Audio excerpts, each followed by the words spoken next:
હવામાન વિભાગ દ્વારા આગામી 24 કલાકમાં સુરત શહેર અને તેની આસપાસના વિસ્તારોમાં ભારેથી અતિભારે વરસાદની ચેતવણી આપવામાં આવી છે। આ સંદર્ભે સુરત પોલીસ કમિશનરે નાગરિકોની સલામતીને ધ્યાનમાં રાખીને એક ખાસ અપીલ કરવામાં આવી છે।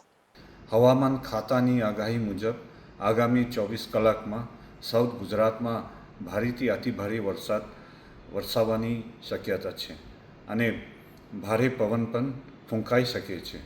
શહેરના નીચાણવાળા વિસ્તારોમાંથી નાગરિકોને સુરક્ષિત સ્થળે ખસેડવા માટે સુરત મ્યુનિસિપલ કોર્પોરેશન તથા પોલીસ ટીમો તૈનાત કરવામાં આવેલ છે। જે ટીમોને નાગરિકો દ્વારા પૂરતા સહકાર આપવા નમ્ર વિનંતી છે।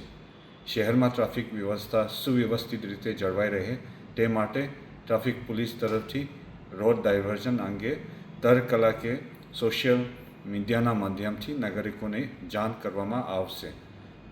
ભારે વરસાદ આગાહીને લઈને અમારા સુરત શહેરની જનતાને નમ્ર અપીલ છે કે આગાહી મુજબ તેજ ગતિથી પવન ફૂંકાવાની સંભાવના છે, જેથી આપના મકાન બિલ્ડિંગ ઉપર કોઈ પણ ઉડાઈ જાય તેવી વસ્તુઓ હોય તો તેને વ્યવસ્થિત મૂકો।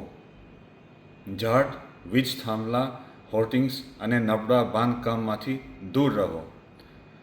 ખાનગી હોર્ડિંગ્સના સંચાલકોએ હોર્ડિંગ્સ ભારે પવનમાં પડી ના જાય અને કોઈને નુકસાન ના થાય તે અંગે તકેદારી રાખવી।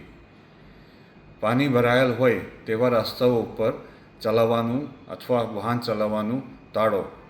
કોઈ પણ નાગરિકો સંકટના સમયે પોલીસ કંટ્રોલ રૂમના હેલ્પલાઇન નંબર 112 ઉપર તાત્કાલિક સંપર્ક કરી મદદ માંગી શકે છે। સુરત શહેર પોલીસ આપના સેવામાં હંમેશા તૈયાર છે। Thank you.